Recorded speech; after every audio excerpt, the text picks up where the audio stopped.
Renee Devereaux with the Club for Creative Expression, and as my usual, I want to bring you information that will make you think, for one thing, and to make better decisions as to the practitioners that you choose. I've been a practitioner myself for 40 years now, and I like a natural approach to health and well-being. And today we're going to be speaking about our smiles, because we all want to have an attractive smile. It is our passport into relationships, and well, it makes us accessible and friendly. Consequently, having our teeth maintained by an appropriate dentist, I think, is very essential. And of course, I'm always looking for people who will work in harmony with nature. And in my search, I found a very distinguished, and I'm really thrilled to be presenting to you today, Dr. Andrew Paulos. How do you do? Thank you for coming. I really appreciate your being here. And I was, well, intuitively, I found you because, again, I'm looking for people who honor the body, who honor health, and want to promote well-being rather than just their bottom line.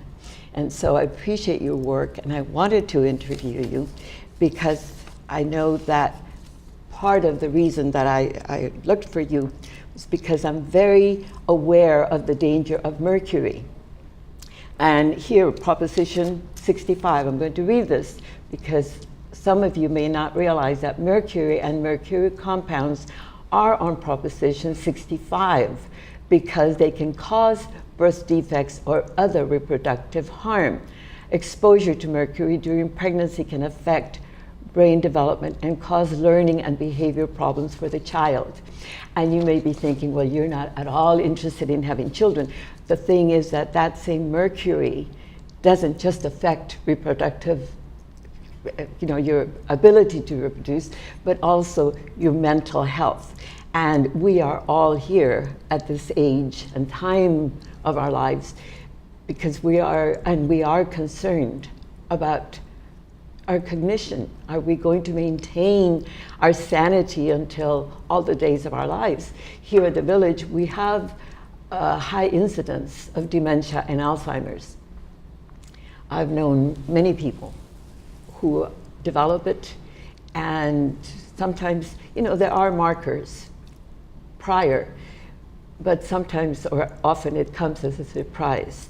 So, Dr. Paulos, please educate the audience as to the difference between general dentistry and your work specifically, why you have learned to avoid mercury and how it is that you get around it when other people, other dentists, they still are using it even though it's been researched that it is dangerous. Please.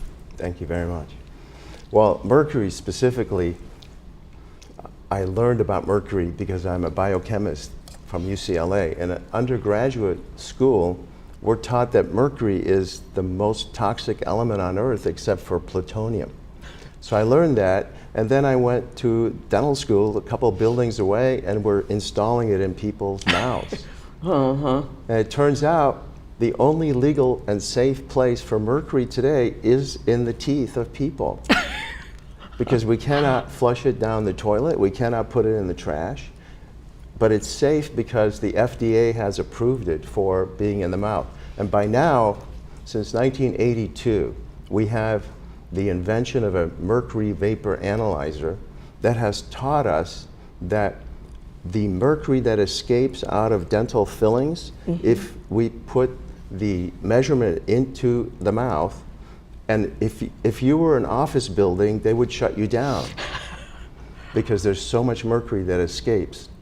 And the EPA is responsible for the environment. They would shut you down if you were an office building, but because you're a human being, it's allowed. And I thought this was a ridiculous thing, It's preposterous. It's absolutely insane. And I do believe and a lot of people are aware, that the Mad Hatters of the, 18th century, was it? They would really go insane because they were using mercury in making felt or some kind of process for making hats. So we already have a history. We already have a sense of, yeah, this is what happens. And yet dentists are still using it. Consequently, I stay out of those dental chairs. And I would like for you to tell us again about your treatment, because you mentioned to me that you don't want to have a recurring business with the same patient, Yes. you see. Yes. And so you are recommending several treatment options. Yes. So would you care to share Sure. that? As dentists, we're supposed to save teeth. And so after a long journey, I came back to this proposal that we're meant to save teeth.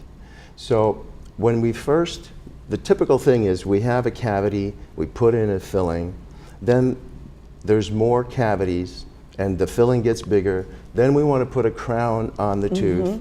Once we put a crown on the tooth, we have to remove so much healthy tooth structure to put a strong crown on a very weak tooth. And so then the risk of a root canal, needing a root canal therapy goes way up. Then you may lose the tooth and then you need an implant. And then implants are not ideal because they have inflammation around them. And I learned at a UCLA convention a couple years ago that 48% of implants fail within 10 to 15 years because they have inflammation called peri-implantitis. And we frankly don't even know how to treat it. Oh. And it's due to a screw that's in the implants as well as cement for the crown that is put under the gums and is very difficult to retrieve. So I got to play the game of what would it take to stop this degeneration and degradation of our condition where you need more and more dentistry. And that, I think, is a very important factor. That often people have insurance. You know, we've got dental insurance, and a lot of the dentists, you know, they fit into a particular group, and the insurance will cover them for a specific treatment. And this is, well, I know that you don't accept insurance. So that limits some people, you know, in their mind, because they're looking at the bottom line, the dollar, what's covered by insurance. And the fact that you do not accept insurance, I think is important. I know that you've mentioned something along, you know, what happens when the insurance kicks in, you know. Well, I'd like to talk to you about insurance based on what you just said. Yes, please do, because I know it's really important for residents, because again, we're all very conscious and we have a health plan and we have dental. We want to have it paid for, you know, so please. Okay, well, there are a number of types of insurances. The reason I cannot have insurance, it's not that I don't accept insurance. We actually do all the paperwork and get the most money back for people if they have real insurance. Oh, okay. What happens is now, instead of having insurance, it's actually a contract. And when I'm required to sign a contract, I give up my right to practice dentistry the way I want, because now I have to honor a contract more than I honor you. And this has been a huge conflict for me. And then there's two types of insurance. One gives you so many benefits, and it doesn't matter which dentist you choose. I love that insurance, and we, you know, for many years, especially teachers used to have fantastic insurance. And they could spend it any way they wanted. Today, they have these PPO insurances that are within a network. The only way they can make money is to contract with dentists to give their services at a significant discount. Correct. What that motivates dentists to do is to find other things that are not on this constricted delivery system and then sell those. And so the incentive is to be dishonest. And I did this with an HMO program where they invited me to sign, and I went and signed, and suddenly I could not make money by being honest with people. My production was so slow and so low, I mean. While I was super busy, I was going broke. So I called them, and they sent the consultant to me, and the consultant asked me to put up the list of people coming, and he said, circle in red every person who has this certain program. And I did. He said, that is blood dripping out of your practice. You cannot afford to see any of them. I said, wow, that's a relief, but why then did I sign up? And it becomes dishonest. So I had to divorce myself from all the contracts. And people misunderstand. They think that it will cost them more to go to a dentist who refuses to serve the insurance contract and is willing to serve each person. But what happens, think about it, it's a simple truth. If you pay, let's say you pay $50 a month for a certain dental plan, or you pay $500 a month, that person who administers that plan, they're not going to give me, the dentist, $500 a month. They're going to keep the great majority of that and have to negotiate, and they will then put you on a limited budget that, okay, we can only cover so much for the first year, or only this percentage of these particular procedures. And so they have to eke out and squeeze out slowly so they can keep their great profit. Their system. So think about it. If you pay me directly, I will save you a lot of money, and I'm sure many dentists are like that. In the long run, I will stop the disease in your mouth, and you are free to, not need me. And my whole thing is the best dentistry is not needing a dentist. And I'm with you. Okay. I'm with you, and that again is why I wanted you to work on my teeth, because I have had, long ago, I had mercury fillings. I had them removed at one point, and I know that, well, I would never have mercury in my mouth. I want to keep my teeth. They've been healthy. I've been healthy all of my life. Consequently, the idea of, root canals and implants is just like, no, I'm not likely to go there. I want to keep my teeth healthy. Yes. And this is why your role is so important in my life. Yes. Because it does, again, that smile is important to all of us. The main thing I want to share with people is today we have the technology and the materials to prevent most root canals. In fact, it's rare for me to ever do a crown, because I think crowns devastate the tooth so much by having to remove healthy tooth structure. Whatever is still healthy, we have to cut it down so we can protect the tooth with a cap. And that puts you at a higher risk of needing a root canal, because it traumatizes the tooth for me to cut it up like that. So my message is, let me rebuild your teeth, protect them from needing any of these advanced, let's say more invasive procedures. So we do the most minimally invasive things and use the best materials. Today we have them. This is from the space program that we have these composites. Yes. Oh. They were invented with NASA with the nose cones of re-entry vehicles, because they were burning up to re-enter our atmosphere. They are composites, and today we have such good composites. They are so similar to natural teeth that it's almost like regrowing a tooth. And it is my delight to have learned how to do that, to the point where I hardly ever have to do a crown. Oh, that's fascinating. Yeah. Because that's the best message I can give to people. And for those people who believe that degeneration is inevitable and the crowns come with age, or root canals, I want to disagree, because that's not so. I do believe that the health of your teeth will determine your mental state and also how you feel. because again, the ability to chew and yeah, digestion starts in the mouth. So consequently, your teeth are not healthy and you're swallowing whole. Well, you're putting a terrible strain on your digestion.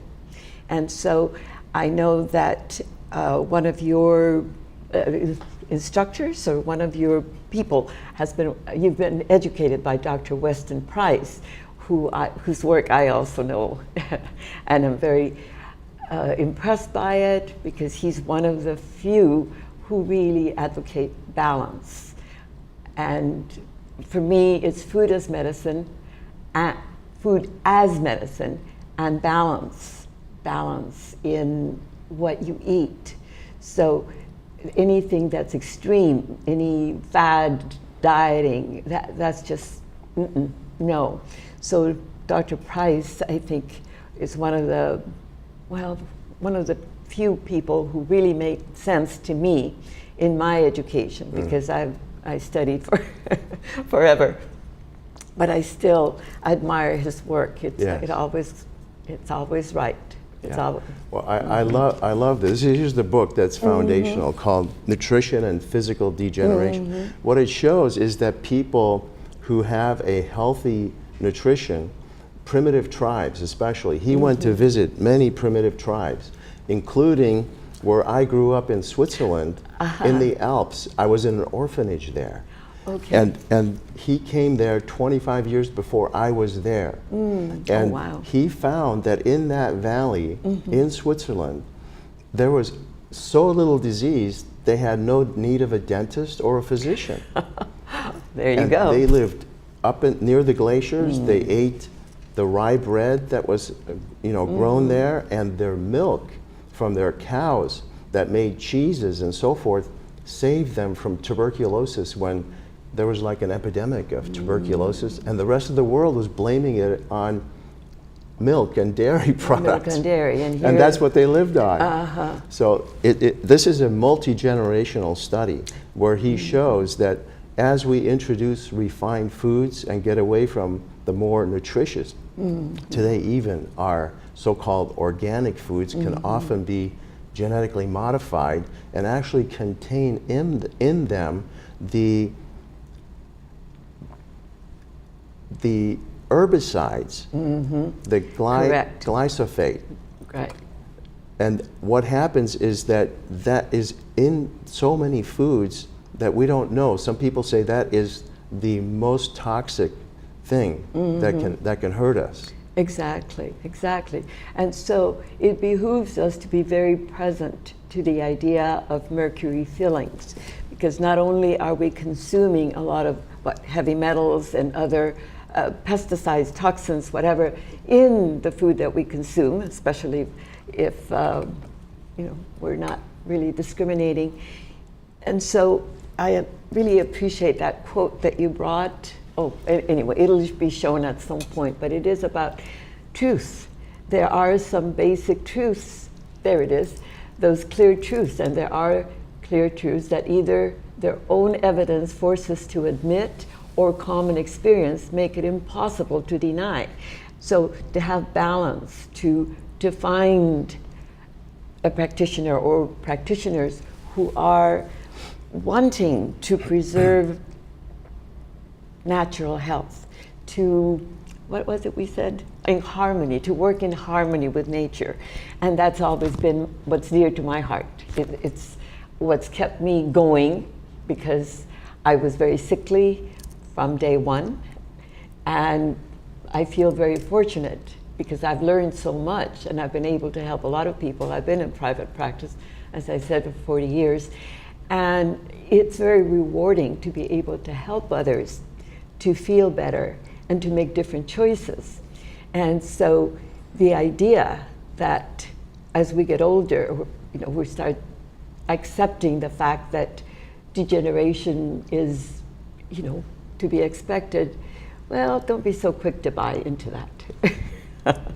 You do agree with me, I know. No, absolutely.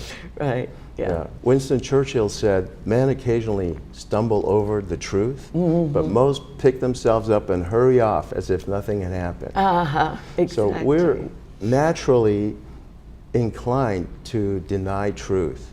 And so it has to like force itself upon us so that we can admit it, or it has to be like an embarrassment to deny it. The truth has to be so obvious.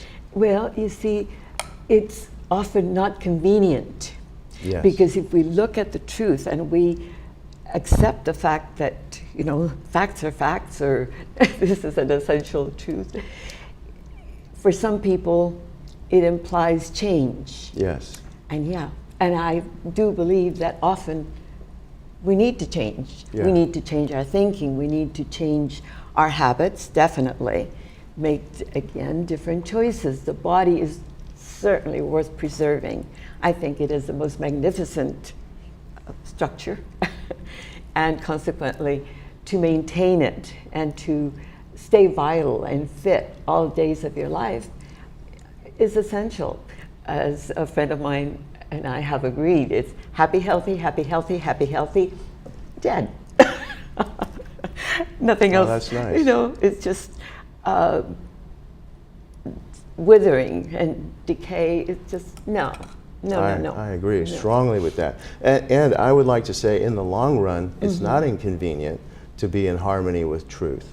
Initially, you pay a price to honor truth, but once you live with the truth and love and grace that comes with it, the freedom, you will never want to go back, even if it's inconvenient to maintain that to some extent. The inconvenience becomes really minimal because the reward of loving truth and loving life and feeling great and happy and healthy, and the option of dying healthy, which, you know, is kind of like out of our social structure today. And I don't like to see people dying and being kept alive, half dead. You know, I love life. I do too, and to me the idea of being hooked up or just kept alive is offensive. It's just offensive to the body and to the being. Yeah. And so I read that Judith Lieber, the woman who made these beautiful little purses, passed away at 96. The same day, it was the same day that her husband died. He was an artist, and the Friday prior to their demise, he said to her, "Well, sweetie, I think it's time for us to leave." Oh, that's great. I And like so that. they both died of a heart attack, like the following day, or this was a Friday. I think they died on Sunday, and that to me is endearing. Yes. Because they had been married 72 years. They have both been very successful, active people, and then they just, you know, he said, "Honey, it's time to go." This reminds me, I love that, because it reminds me of this story. It was a 103-year-old woman who played the violin every day, or every week she would show up. And they said to her, "How long are you going to keep playing?" And she said, "Until I die, but no more after that."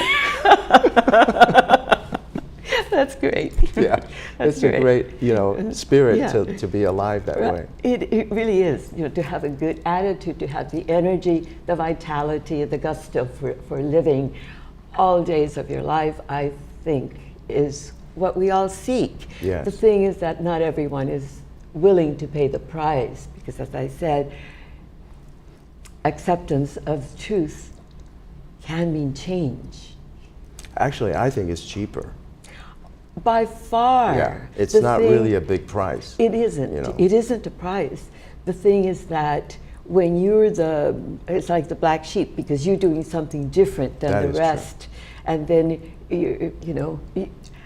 I've learned to go out to eat. I've learned to adapt my life, you know, according to my beliefs. I don't make concessions. I do go out. I do entertain, you see. No, I don't put them on celery sticks and no. But it is a matter of being conscious and present to your choices. And so, is there anything else that, well, I think I need to have you come back, because I know that you and I also share the same basic belief about emotions impacting your health. We're not going to talk about that today because we're almost out of time, but I do want to invite you back. And can you give us a breakdown as to what will help people stay out of the chair, the dentist chair? Yes. So I know that we've talked briefly about food. Yes. Is there anything well, else? There was a doctor who worked in the U.S. Navy, and he saw these young gentlemen with periodontal disease and had to do surgery. And he said, we have to figure something out because 6 months later they are recurring. So he came up with using salt, saturated salt water in a water pick that destroys the bacteria that cause these diseases. And so he himself said he got, basically, he had very little to do once he introduced this way to end dental problems. And when he got out of the Navy, he went back home and he put an ad in the paper, would you like to end your dental problems, with his name and number. And they took away his license because it's like bad to end all your dental problems. He went to the Supreme Court, took him 10 years, and they immediately said, give this man his license back. This should never have happened. Well, there you have it. Our system is quickly, well, no, this was some time ago, so it's been decaying for a long time. So again, here I invite the residents of Laguna Woods to make different choices, to consider. I don't like to use the word, but it is holistic. It is people who want to really work with nature to support your health and well-being. It's not just a matter of a quick surgery or a root canal or, taking something out or, no. There is such perfection in the body that it really is, I think the cost is not to listen to nature. I think intuitively, like you say, oftentimes we run across the truth and we just want to pretend it. I didn't hear that. If we had paid attention, it might have made a difference in our well-being or those of people that we're around, our family, friends. Who knows? You just never know who you might influence when you speak truth, even though personally you may not accept it. Let me summarize like this. The bite and the dental arches support the jaw. The jaw and the neck work together, and all the way down the spine. So the head, the whole face, what he found is that the face was collapsing and the dental arches were collapsing, and we want to maintain that. There you go. There you go. It goes all the way down to the feet. Exactly. So if something is out here, it's going to impact all of your body, every bit. So again, Dr. Paulos, I appreciate you being here. Thank you so much. And I do want to, hopefully you will be able to come back. It'd be my pleasure. Thank you, because I do know that there's so many people who have issues, dental issues, who will be hearing this. So thank you for watching, and goodbye.